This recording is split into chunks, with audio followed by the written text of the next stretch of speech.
Okay, good afternoon and welcome back everyone to our options education webinar series. My name is Tony Zhang. I'm the chief strategist here at OptionsPlay. And today we're here to talk about a topic that I've been getting a lot of questions from viewers as to the practice of payment for order flow. There's been a lot of news announcements around this. There's been a lot of talk with the SEC of potentially banning payment for order flow.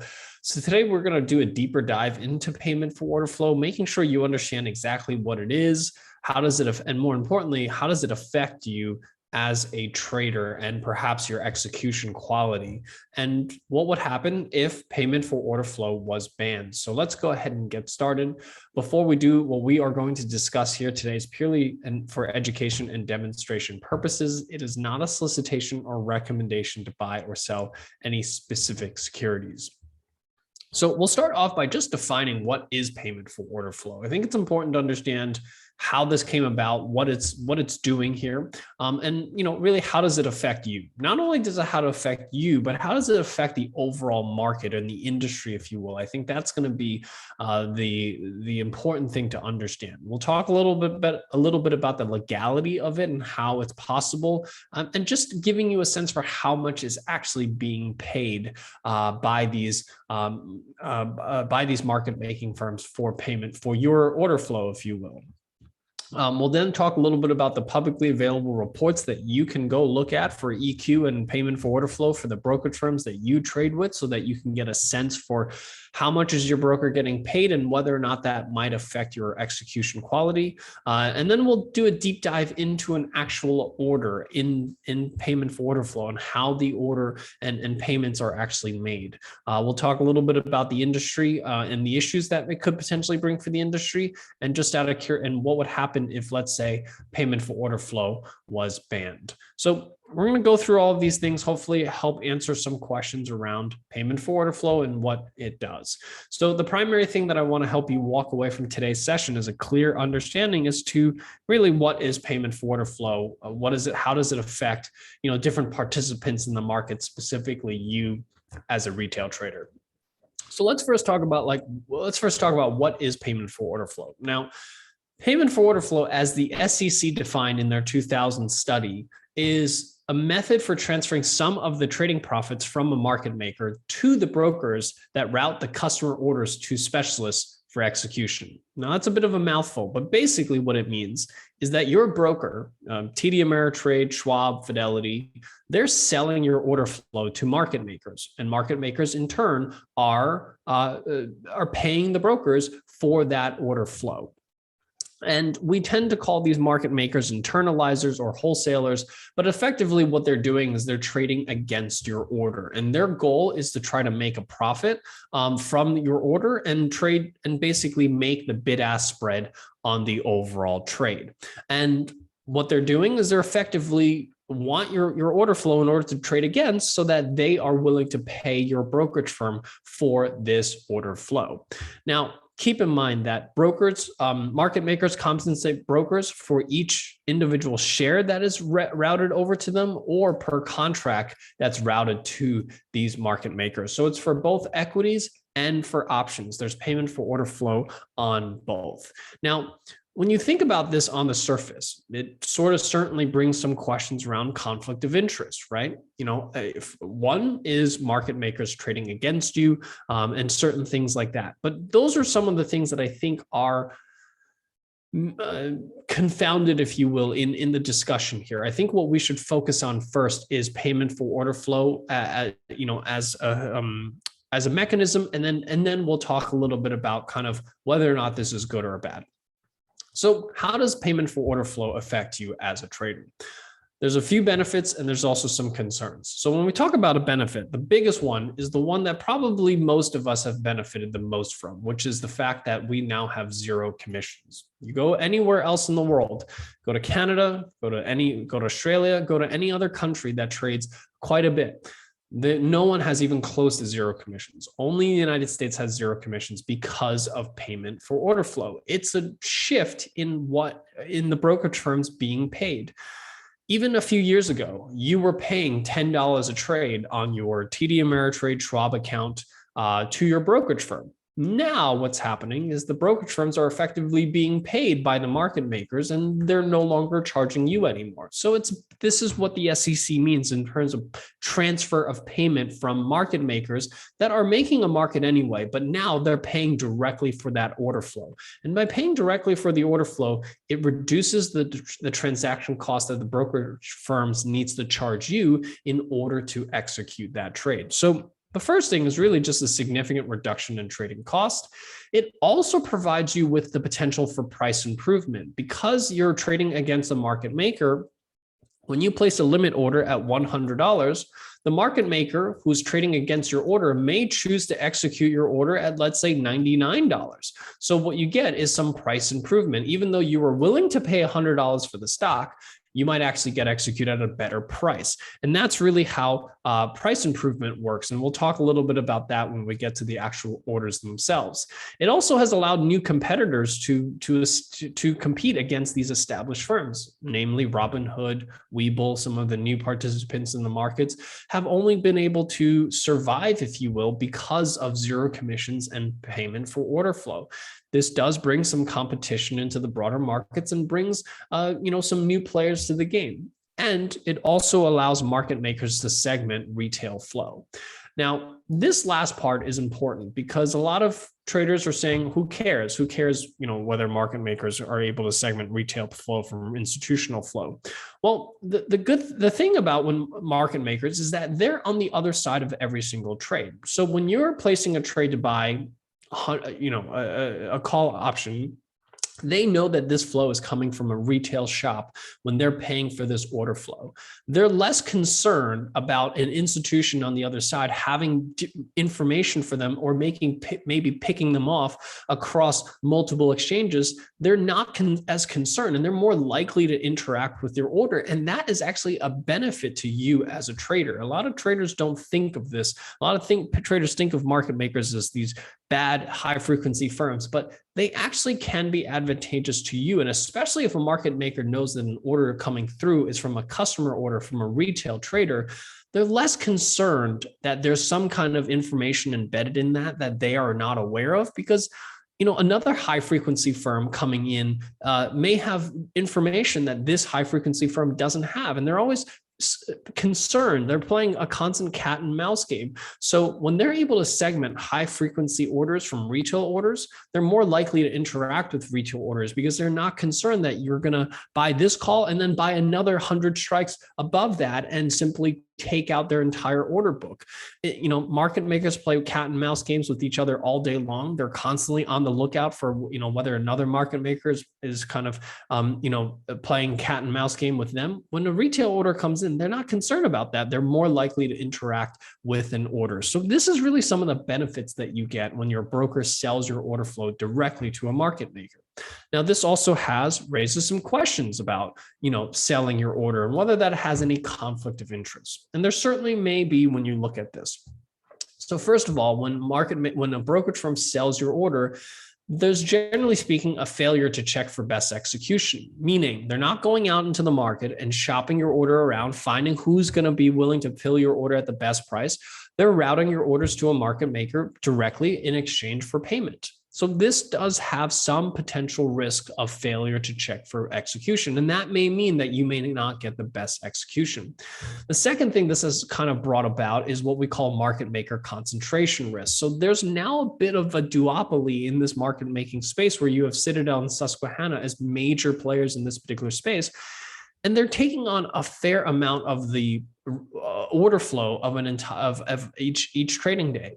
If one of these market making firms were to fail because they take on too much risk, and let's say the markets has these black swan events where one or maybe even two market makers fail, now you leave this huge gaping hole in terms of the market's ability to create liquidity, because they are sourcing effectively a very large percentage of liquidity of the market. So this is important to keep in mind.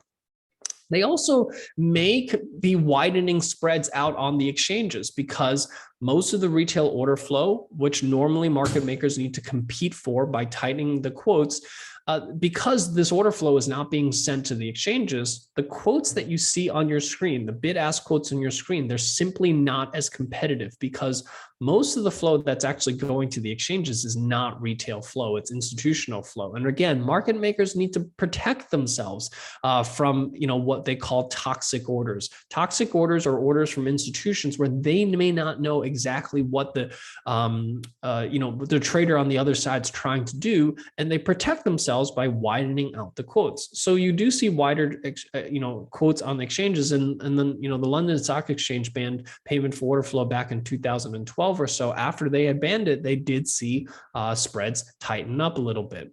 And there's also this information advantage that potentially market makers, certainly because they execute such a large percentage of the order flow in the markets, they may have access to information that you don't, and they could adjust their quotes in order to do so. Now, there's not really much evidence here of this, but it's just one of the concerns that could be raised in terms of payment for order flow.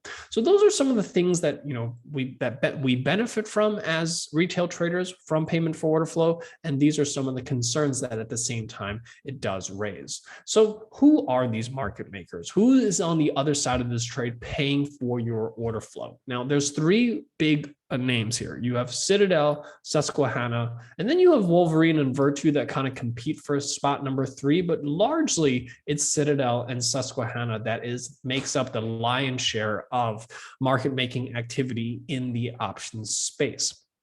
So just to keep in mind, while your brokerage firms that sell your order flow to one of these two wholesalers do get paid a payment for order flow in exchange for sending your orders to these wholesalers, if your brokerage firm sends your order to an exchange, the exchange also offers what's called a rebate for providing liquidity as well. And when you're trading on an exchange, the difference between the rebate that a brokerage firm gets from the exchange versus sending it to a market maker is that on the exchange, you can choose who you want to interact with, trying to source the best execution price, regardless of who the market makers are. And these market makers are making quotes on the exchanges as well. They're not just taking order flow directly. So keep in mind that brokerage firms that do send their orders directly to the exchange are also still getting payment for order flow. They're just getting it as part of a normal rebate schedule that exchanges have for brokerage firms to provide liquidity. And we've seen this huge explosion in payment for order flow over the past 2 years. We've seen over a 250% growth in terms of the payment that's paid from market making firms to brokerage firms by over 2.5 times over the past year. From 2019 to 2020, we saw almost a 2.5 times growth in payment for order flow. So that's why I think there's been a lot of interest in this. There's been a lot of headlines on this and why people are paying attention to at the moment for payment for order flow. So let's talk a little bit about, how is this practice legal, right? Because it sounds like there's a bit of a conflict of interest. Your brokerage firm is selling your orders to market makers who are trading against you. And I think this trading against you term also has a negative connotation, and it really shouldn't have that negative connotation, because a market making firm is just trying to make the difference between the bid-ask spreads, but that's technically calling it trading against your orders, right? Because in order for them to make the bid-ask spread, they need to constantly have orders that are buys and constant orders to sells, so that they can, buy at the bid and then sell to you at the offer, right? And they're trying to make the difference between these two prices. In order for them to make the difference between these two prices, they need to have plenty of order flow coming in. And what they're doing is they're effectively paying for that order flow so that they can continuously buy at the bid, sell at the offer. And if they can do that all day long and they keep making that the pennies in between there, if they do that millions and millions and millions of times a day, that's how they make money. They're not on the other side of your trade. So don't confuse those two things. Trading against your order and being on the other side of every single trade are two very different things. I see a lot of retail traders are concerned that somehow if they make money, the market making firms lose money, or vice versa. That's just not how it works. The market making firms predominantly are interested in trying to make the difference between these two prices. And if in order to do so, they have to have lots of orders, and that's why they pay for that order flow. Does that make sense? Please type 1 into the chat window if that makes sense to you. That is by far the most important thing to remember, that market making firms that are paying for your order are trying to make the spread. So let's talk a little bit about, how is this practice legal? Is this not a conflict of interest between your order flow and best execution? Well, the practice of payment for order flow only works in one condition, and this condition applies for every single time your broker is paid for order flow. In order for your broker to be paid for that order flow, it requires the market maker to execute the trade at or better than the national best bid or offer. So if you look at the bid offer prices on the exchanges, in order for a market maker in order for your brokerage firm to be paid for that order, the market maker must execute your trade at the best offer or better. So if, let's say, this is a simplified example. If the current bid ask price is $99 by $100 on a specific stock or on a specific option, in order for your brokerage firm to be paid, normally you're expecting that if I place an order, I'll pay $100. Well, this only works. The payment for order flow only works is if the market maker actually executes your trade at a price better than what the national best bid and offer actually is. Now, because options have a much wider spread than stocks, this is really where most of the payment for order flow comes from options orders, not stock orders. Stock orders usually are fractions of a penny.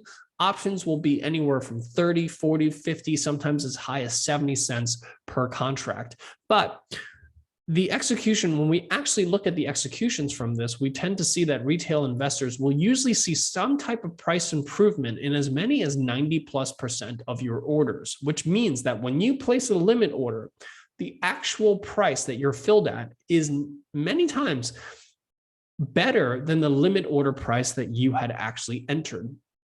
And as long as and this is kind of the argument for payment for order flow, is you wanted to buy the stock at $100. We filled your order at $99.75. So you got a better price and the broker got paid. So it's kind of a win-win-win for everyone. That's kind of the argument for payment for order flow. You got a better execution and you got to do your trades commission for free. Your brokerage firm got paid for that order from the market making firm, and the market making firm got the order flow that they can internalize and try to make the difference between the bid-ask spread. So that is kind of the argument for why payment for order flow works and why it should stay, is because it benefits all three parties of this system. Now, there are some people who will argue against that or argue against some of the points on that. And we'll talk a little bit about that, but I'm going to hold off on making judgment at the moment. So just how much is payment for order flow being paid? This is really actually something that you can find out. These are publicly available information in what we call 606 and 605 reports on execution quality and payments. These are publicly available reports that your brokerage firm has to publish. So you can go up and look for these 606 reports for your brokerage firm. So regardless of whether you trade at TD or Robinhood or Merrill, doesn't matter. You can go look up your 605 reports from your brokerage firm. You'll actually see how much payment for order flow your firm is receiving. And this is available for both equity and options. This is information that they publish on a monthly basis. Now, the thing about this is that not every single broker actually have prearranged agreements with market makers to accept payment for order flow for sending their orders to these market makers. So this is really where, by doing a little bit of research, digging into your companies or your brokerage firm 605 reports, you can get a sense, 606 reports, you can get a sense for what's your brokerage firm doing. And I have a few reports to show you just to give you a better sense. So this is, for example, TD Ameritrade's 606 report. They have it for equities. They have it for, S&P 500 stocks, non-S&P 500 stocks, and options contracts. We're going to take a look at the option contracts here today. And what you can see is what how much TD Ameritrade is getting paid for every single contract. So here, as you can see, these were the market making firms they sent their orders predominantly to. Citadel, Susquehanna, and Wolverine. As you can see, 46% was sent to Citadel, 25% to Susquehanna, about 12% to Wolverine, and a few little to Dash and Morgan Stanley. But as you can see, depending on the type of order, whether it's a market order, a marketable limit order, a non-marketable limit order, you see that this is the amount that they were paid per contract. So they usually range in the 50, 60, as high as 70 cents per contract. And just to put that into context, 70 cents a contract on the higher end, 50 cents a contract on the lower end. Think about what the spread, a single penny spread on an option. So let's say you were trying to get an option filled at $1, but let's say it gets filled at 99 cents instead. That's one whole dollar. Your brokerage firm is getting paid less than that, generally speaking. We're getting paid fractions of $1. So, 50, 60, 70 cents on a single contract. So if you get 1 cent in price improvement, your brokerage firm is getting paid even less than that amount on that contract. So keep that in mind. Now, this is being multiplied by millions and millions of contracts, right? So we're not just talking about a few trades here or there. We're talking about millions of dollars that add up over the course of each month. So you can actually see exactly how much your brokerage firm is getting paid and how much they're getting paid per contract. This is, for example, TD Ameritrade, the firm that I use to execute my trades through.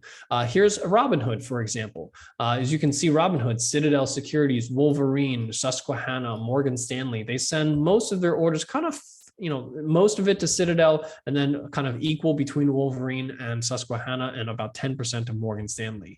They're getting paid roughly the same amount, about 60 cents or so. They're not as high as TD Ameritrade. They don't generate as many orders as TD Ameritrade, but as you can see, they're getting paid somewhere in the 60 cent per contract range. So, so for every contract that you're trading, they're getting about 60 cents. And we're going to go through a real order and just to see how much 60 cents really comes out to be.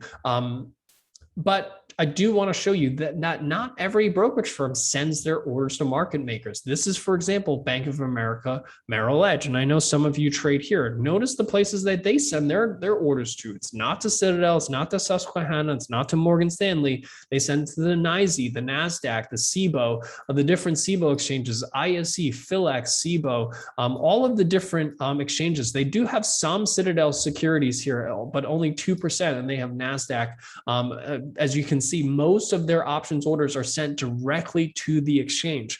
So what this tells me is that what they are actually collecting in terms of payment for order flow, meaning they're not having prearranged agreements for payment for order flow. And firms like this will tell you that they prioritize your execution price above their profits.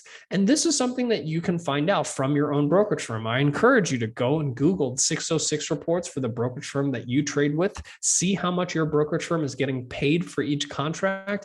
And that'll give you some sense as to how much advantage, how much is your brokerage firm prioritizing your execution quality over their payment? So these are some of the things that you can go out there and find. And like I said, Bank of America, Merrill Edge, for example, is one of the firms that do not sell your option orders to market makers in exchange for payment for order flow. So let's talk a little bit about one of these trades, right? Like I said, the goal of the market maker when they're paying for this order flow is they want to find orders that they're willing to, for example, if you want to buy at $100, that means they have to sell to you at $100. If you want to sell at $99, that means they have to buy from you at $99. So what they're trying to do all day long is to keep having orders that they can buy from you at this $99 and keep getting orders so that they can then sell it to you at $100. And they keep doing this every single time. They're going to make $1. So their goal is to try to maximize as much order flow as possible so that they keep extracting $1 each time an order flow comes in. Now, keep in mind that for every 100 shares, this equates to $100 in profits for them if they're able to buy at 99 and sell at 100 for every 100 shares. So what they realize is that if they can make a $100 profit every single time an order comes in to buy and an order comes in to sell, guess what? If they can pay less than $100 for that order, they are kind of like printing money, if you will, right? If you could say that I'll pay you $50 in exchange for you giving me the opportunity to make 100, is that a trade that you're going to do all day long? I think the answer to that question is going to be yes. And that's exactly what market makers are trying to do. They're basically incentivizing the brokerage firms to send them the orders so that they can create liquidity and make the difference between the spread. Now, again, this is an oversimplified expression of what's actually happening. But at the end of the day, this is largely what we are accounting for. And again, this only works as long as the market maker is actually able to fill your order inside of the spread. So let's say you have, this should say $100. So let's say you have a bid price of $99 and an ask price of $100. If the order comes in to buy at $100, as long as the market maker can fill your order at or better than the bid ask price, than the offer price to buy, then they are allowed to pay for that order. So let's just say they filled the order here at $99.75 for a brokerage firm that came in and said they had a limit order at $100. And then let's say there was another limit order out there to sell at $99 and they were able to fill that at $99.25. They've satisfied the requirements for payment for order flow. They've executed both orders for the brokerage firm. So both clients got filled at a better price than they had originally anticipated. The brokerage firm got paid for both orders, and the market making firm got to effectively connect these two orders and make, in this particular case, instead of $1 on the order, they're making 50 cents. Okay, that is kind of a simplified version of what's actually happening. Now, keep this in mind. This could be a real options order. So if this was for 100 shares, what they've made here is $50 on the trade, right? They bought something for $99.25, sold it for $99.75, and each option contract represents 100 shares. So if they were to do that, they've netted a profit of $50. And that's what they're paying the brokerage firms for. So remember, in the case of TD Ameritrade, they were paying about 70 cents per contract, 60, 70 cents a contract. They're netting $50 in profits while paying 60 cents to the buyer and 60 cents for the sell order. So that's a net payment of about $1.20 in exchange for the roughly $50 profit that they made. Again, this is a simplified version of that, of what I'm trying to say. But, many times we do see option spreads that are 10, 15, 20 cents wide, right? So this is really where the market maker has the opportunity of making, 10, 15, $20 on the trade while paying 30, 40, 50, 60 cents in exchange for two of these orders.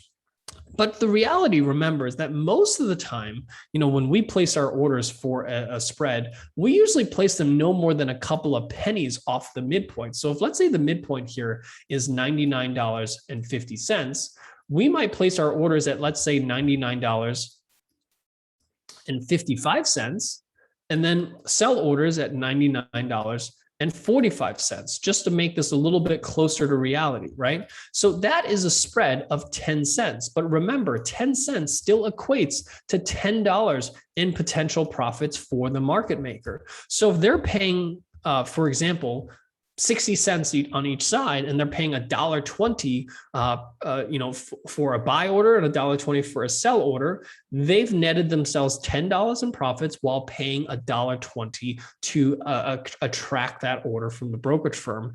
That's how they make money in the long run. Does that make sense? Please type 2 into the chat window if that makes sense to you. It's may seem a little complicated, but at the end of the day, it's all about just finding the opportunity to make money and paying less for that opportunity than it costs them to net a profit, right? They're trying to make the spread between the buy and the sell price.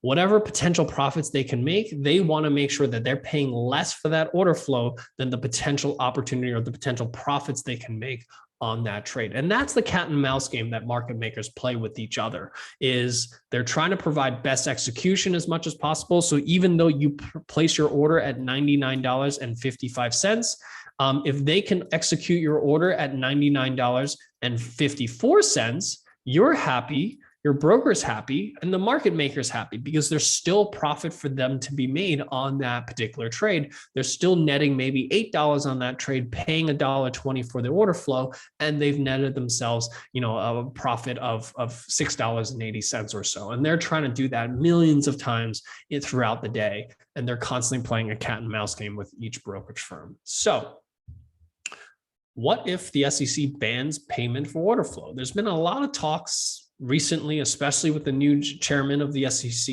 He's not a particularly big fan of payment for order flow. He's talked about it openly about, looking into this practice and whether or not it's something that we should get rid of. So let's talk a little bit about what happens if the SEC does ban payment for order flow. So first of all, and these are completely just my opinion, this is not necessarily the views of the market or the industry, but these are simply my views, is that even if the SEC were to ban payment for order flow, it still accounts for a very small percentage of each individual trade, right? You trade a contract you buy a call option for $200. Whether the brokerage firm gets paid 50 cents or 70 cents is somewhat inconsequential in the overall cost of that overall trade. It's a very small percentage. So I think that it's very unlikely at this point that the brokerage firms will go back to charging $5 to $10 per trade, which is where we were a couple of years ago. I think that it's too much for the brokerage firm to all of a sudden put up such a large barrier to trading again. But what's more likely to happen is that you as the customer will likely pay an extra maybe 50 to 75 cents, maybe $1 per contract to trade. So, and keep in mind that trading volumes will likely decline after payment for order flow is banned, because trading costs and commissions will go up. And when trading volumes go down, commissions have to go up in order for revenue to stay higher. So this is kind of that cat and mouse game of how much does the brokerage firm need to then raise commissions or trading fees in order to offset kind of the losses that they're making, or offset the losses that they now, no longer have access to, or the profits they no longer have access to because of payment for order flow. So this is uncertain as to what's going to happen. This is simply my personal opinion, is that trading costs will go up, more likely on the per contract side rather than a commission per trade. But anything could happen. So what will then happen to the industry if, let's say, payment for order flow was to be banned? First of all, market makers will have to compete for your orders on an exchange. This likely means that you will likely see tighter bid-ask quotes on the screens. That will give you slightly more accurate pricing of fair value. It doesn't necessarily mean that you're going to get better execution quality. So remember, those two things are very different. The pricing on the screen and the price you get filled at, two very different things. So we may see tighter quotes, which gives us a better sense for fair value, but it may not necessarily lead to better execution prices. Now, but I will say, if you look at firms like Merrill that do not sell your order flow, they will quote that they give you better execution prices because they source best execution as they route your order. And they're trying to route their customers' orders to whoever market makers are going to provide the best liquidity. Because even though, on the exchanges, you see the bid-ask quotes, there's liquidity inside the quote. It's just not being displayed. So if brokerage firms are then, bound by seeking best execution, retail traders, in my opinion, will likely receive some form of better execution prices if there was no payment for order flow, because that extra 60 cents, 70 cents that they're paying, in theory, would go back into your pocket. Now, again, if let's say you're buying an option contract for $500, how big of a difference does 60 or 70 cents make? Not a whole lot. So that's the one thing that I want to keep in mind, is that even if payment for order flow was in some way banned or removed, your expectation on execution quality should be very minimal, meaning you should barely notice the difference in terms of execution quality. But the downside is you will almost certainly pay more for your trading if payment for order flow was banned. And that's going to reduce likely volumes across the entire industry. And I don't know necessarily if that is a great thing, if simply less volume, less liquidity is across the entire industry. So it's a difficult question to answer as to whether payment for order flow is really good or bad for the industry, because it certainly has led to a lot more trading from retail investors. Your entry to barrier for trading an options trade is significantly lower.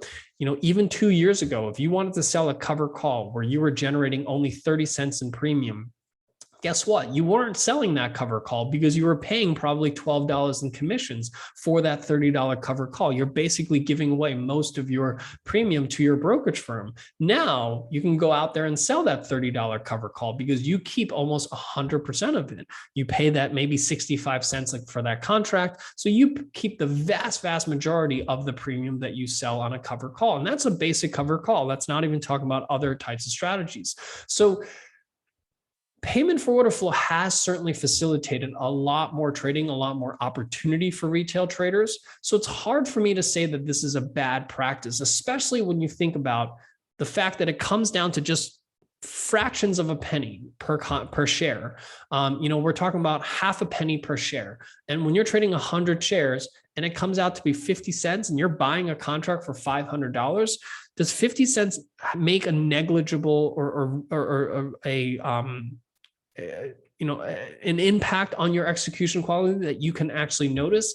I find that hard to see for retail traders that are trading a few $100s at a time, or even a few $1,000s at a time, where 50, 60 cents is going to make a big difference in your execution quality, especially if you are able to get filled at a better price than the limit order that you place. So if you place a limit order at the midpoint and you're getting filled at a better price than the midpoint, it's hard for me to say that payment for order flow is really bad, because it's significantly reduced your barrier to trade in the beginning.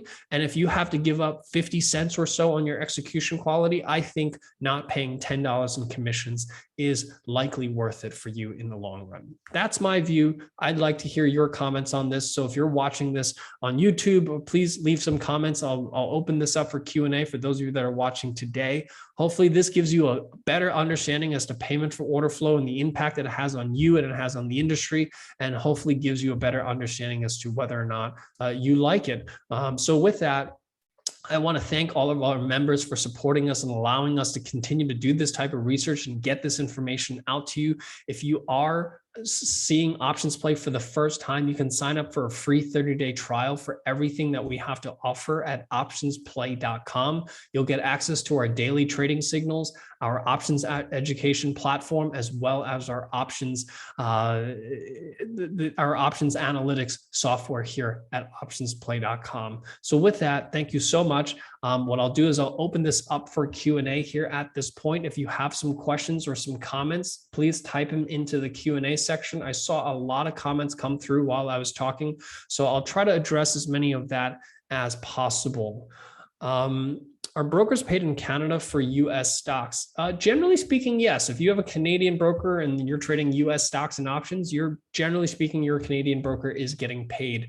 I believe they also have on their 606 report, so you should be able to look into that. What does it mean that you will get less money for a fill so that market makers can pay the broker? At the end of the day, the payment that the market maker pays to your brokerage firm has to come from somewhere, right? And it's basically coming out of the spread. And since you're paying the spread, there's a piece of execution quality that's coming out of your execution quality. But my point is that, on 100 shares, which is what each option contract represents, 60 cents of 100 shares comes out to be 0.6 of a penny. It's just not an amount that you're going to really notice on your execution quality. That's basically saying instead of getting filled at $1 on your option contract, you're getting filled at $1.06, if you will. I'm sorry, $1.06. So it's hard to say that you're going to see a real impact to execution quality, but by reducing the $10 commission up front, I think that that's a trade-off worth taking for retail investors. That's my take. Please discuss why we're paying commissions for trading option contracts. I don't know what you mean by that. You're not paying a commission. You're only paying that 65 cents a contract. Why Fidelity is able to offer $0 commissions without payment for order flow. They charge big clients to match orders from their clients. Does this system sound different, but any better or worse than PFOF? So Fidelity does get payment for order flow. I think they don't take payment for order flow on S&P 500 stocks, but they definitely take payment for order flow for option contracts. You can look it up on their 606 reports. You can find out exactly how much they get paid per share, per contract, for S&P 500 stocks, non-S&P 500 stocks. Why do I always get a better price in my options execution from Schwab than TD Ameritrade? Tossed by almost 1 to 3 cents most of the time. So Kamal, look at Schwab's EQ scores, the 605 reports versus TD Ameritrade's. You might see that perhaps Schwab gives you a better execution. Perhaps Schwab gets paid less in payment for order flow. I do believe Schwab gets paid less in payment for order flow, but I do think that it's very difficult for you to compare execution quality because even if you have two orders staged at the same time and you hit order at the exact same time, the way that they're routed, when we're talking about nanoseconds, even though you think you're clicking the mouse at the same time, in the world of electronic execution, that could be, the equivalent of being like days apart. So it's hard to say that, hey, you're getting better execution because there could have been hundreds of executions in between the time that the Schwab order hits the market maker and the time that the TD order hits the market maker. So it's hard for you to say that, you're constantly getting worse execution. But if you have evidence to show that, I'm not challenging what you're saying. Basic principle of finance is price discovery. Can you trade more than 10, 20, or 30% of stock volume in any given day without moving price? In PFOF, you're already removing 30 to 40% of retail volume but they're using price from exchanges, a smaller piece of pie, like 60% offer you the best bid, name of free trading. Atif, I'm not sure what the point you're trying to say is.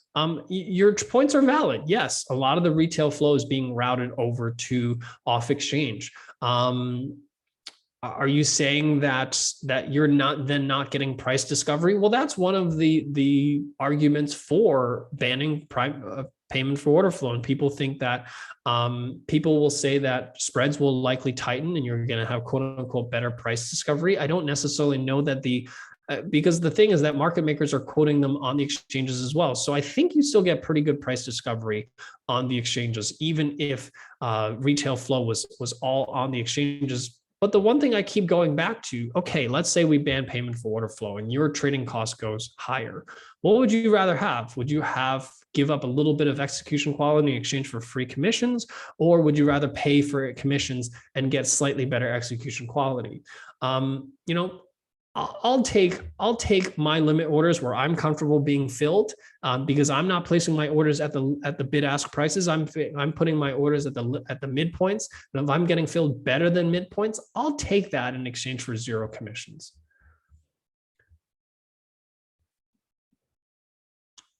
Please discuss how much commissions the market makers paying a brokers like TD Ameritrade. I just showed you. You can look it up yourself. These are all publicly information on 606 reports. How to interpret broker A, who is also doing PFOF but receives less fees than broker B. For example, Tastyworks receives 14 cents versus Ameritrade at 16 cents. You can sort of interpret it two ways. You can interpret it that broker A that's getting paid less is prioritizing your execution quality over payment for order flow, or you can interpret as another way, which is that brokerage firm is a smaller firm and cannot command the same payment for these market makers. The market makers basically incentivize the more order flow you give them, the more they pay you. So if you're sending them a little amount of order flow, then you're going to get paid less than another firm that sends more order flow to them. So there's two variables here at play. But with a name like Tastyworks that is fairly sizable, I would say that because they're getting paid less, they're probably prioritizing your execution quality over payment. Can the broker make the spread instead of passing the order to the market maker? Your broker is not a trading firm, so no, your brokerage firm is generally speaking not internalizing orders. If I give one of my brokers an options order is not getting filled after say 10 minutes, would it possibly enhance my chance of fill if I withdraw the order and place it a few minutes later? I don't think so. Wayne, in the world of electronic trading, if your order is not getting filled, it means that you're trying to either pay less than fair value or you're trying to sell at a greater than fair value. That's generally speaking, why your orders don't get filled. And there's really not much else to it. If you have, if something's worth $100, but you want to pay $99 for it, don't be concerned and don't be surprised as to why your order is not being filled. It's because you're trying to pay less than what the fair value is. Or if let's say you're trying to sell it for 101, right? Something that's worth $100 and you're trying to sell it for 101. Guess what? That order is just going to sit there because no one's going to pay you $101 when they think it's worth $100. Last week when the topic was covered, you said this week was going to be about puts. I didn't say this week was about puts. I said in this month, we're going to talk about puts. What year did PFOF start for stocks and options? It started back in the 90s. So this is not something new. This is certainly not new of a practice. Interactive brokers feel better stopping prices than Thinkorswim. Why slippage from them? Again, I'm not going to get into one firm versus another because there's too many variables at play for us to even try to compare two brokerage firms in terms of their orders. Like I said, you can sit there with the exact same order, hit send at the exact same time. But in the world of electronic market making, where things are measured in nanoseconds, there could be hundreds of trades that have happened between the one order versus the other. So to try to compare those two orders and say, I got a better fill here than there, it's just not, you can't do it. Certainly not in human terms. You got to measure it on a much, much smaller scale and a much different way to measure. You just can't do it by trying to say, I'm getting better fills here versus there. What's the lowest price per contract on options? I'm not sure what you mean by that, if you don't mind clarifying. Why do exchanges charge an extra 50 per option on SPX?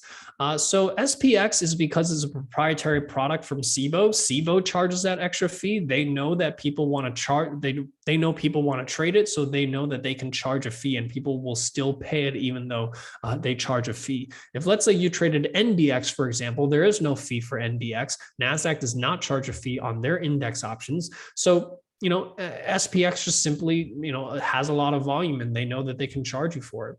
It's like saying, why does Apple charge $1,000 for an iPhone, but Android charges only $500? It's because they can, people want it.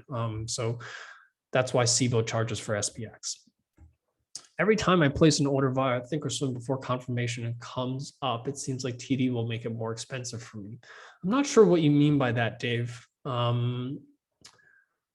I'm not sure what you mean because you place your limit orders, fees are all known, nothing, there's no surprise to that. You're placing your limit order at the price that you want to get filled. So I'm not sure what you mean by it's more expensive for you.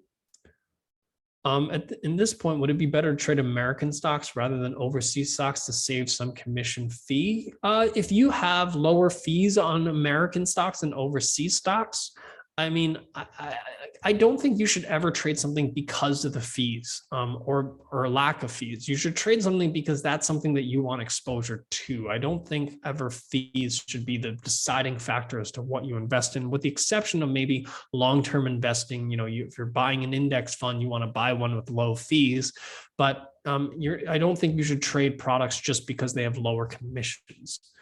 I have trading accounts at both Merrill Edge and TD. How can Merrill offer commission-free equity trades without payment for order flow? So it's not that they don't.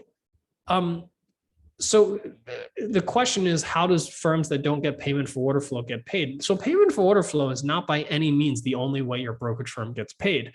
If you look at these are publicly traded companies. You can go on TD's, financials.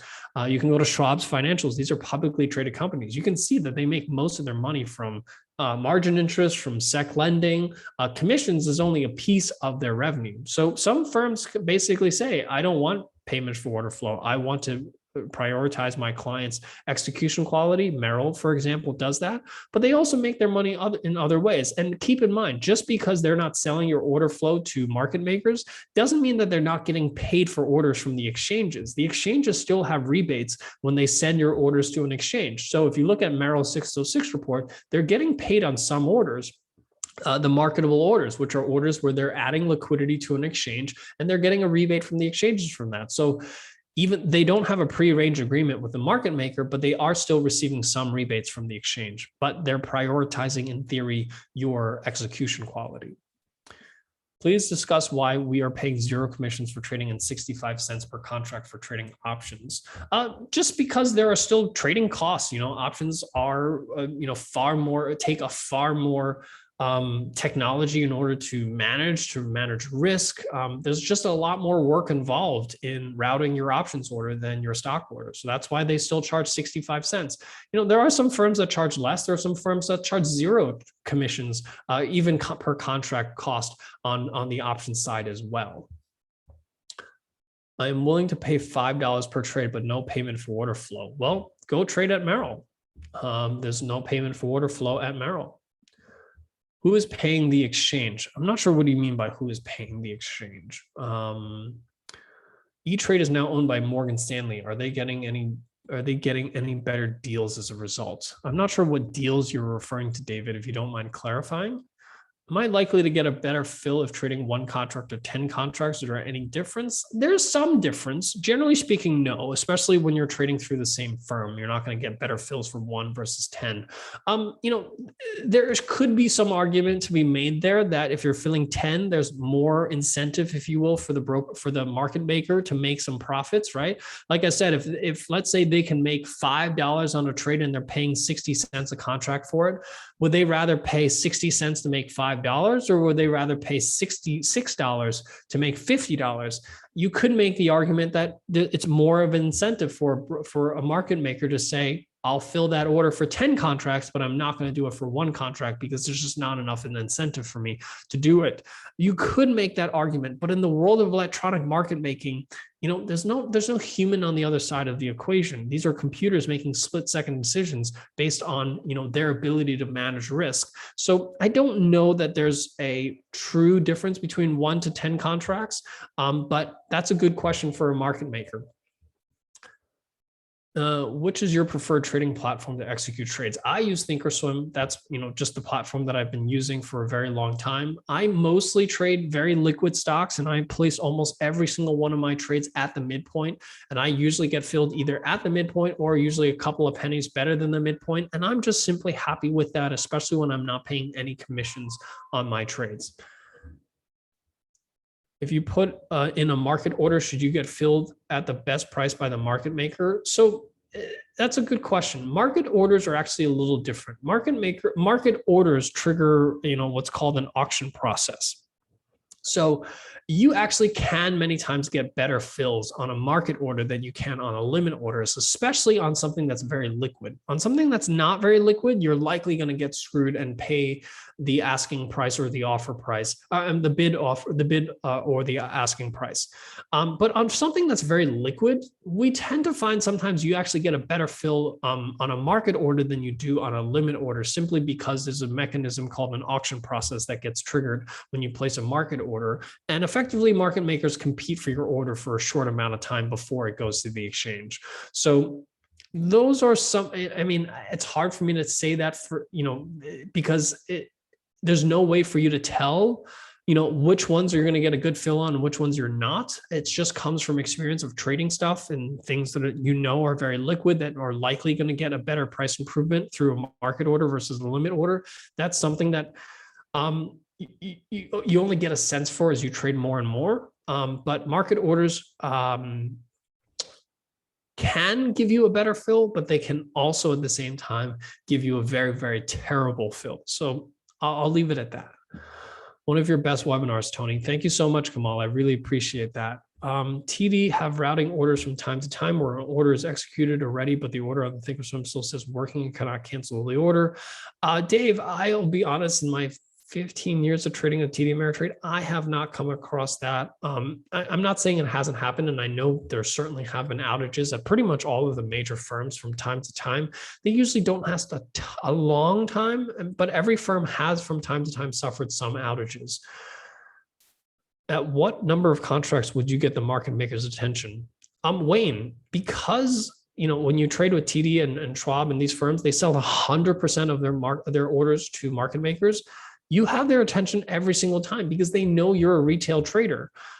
Market makers are not scared of retail traders. They want your orders. That's why they're paying for your order flow. What they don't want is institutional orders, because when someone comes in and says, I want to get filled 10 contracts, it could be an institution on the other end that says, I'm just trying to get a little price discovery and try to get a sense for what one market maker is willing to fill me at, because then I can flood the orders, flood the markets of maybe, 1,000 contracts right immediately after that. There's just this cat and mouse game that market makers play with each other to try to find liquidity, find the weaknesses in each market maker. So market makers hate other high frequency trading firms. So by paying for order flow from TD Ameritrade, they know that the order flow coming from TD Ameritrade is not some other high frequency trading firm. So they want to interact with your orders, and it's a way to get your orders filled better, in my opinion, than if your orders are necessarily sent to an exchange. Because on the exchange, a market maker has no idea whether the 10 lot that you just placed that order from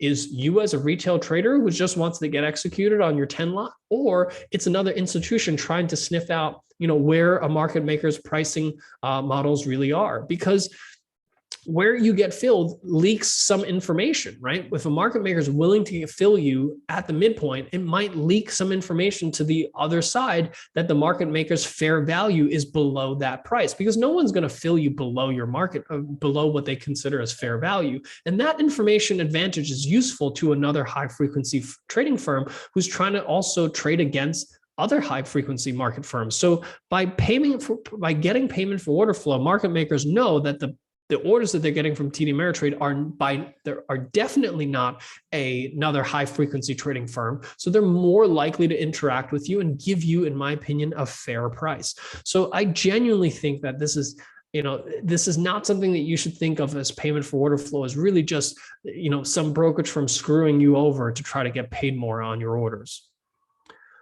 Please explain mid and natural prices. Mid price is just the mid price, and the natural price is the bid ask price. So when we refer to the natural price, natural is just the bid ask. Dave, thank you so much.